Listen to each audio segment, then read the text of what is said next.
Сәлеметсіздер ме, қымбатты көрермендер, каналымызға қош келдіңіздер. Әлемдегі және Қазақстандағы жаңалықтарды алғашқылар қатарынан біле отырғыңыз келсе, арнадағы подписаться және бір ғана лайк түймелерін баса отыруды ұмытпаңыздар. Ал ендеше бастадым. 2025 жылдың 1 қаңтарынан бастап айлық есептік көрсеткіш 3932 теңгеге болады.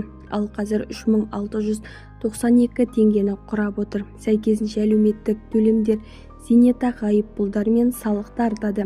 Ең төменгі зейнетақы мөлшері 62771 теңге болады. Қазір 57853 теңге. Ең төменгі базалық зейнетақы төлемі 28215 теңгеден 32360 теңгеге дейін өседі.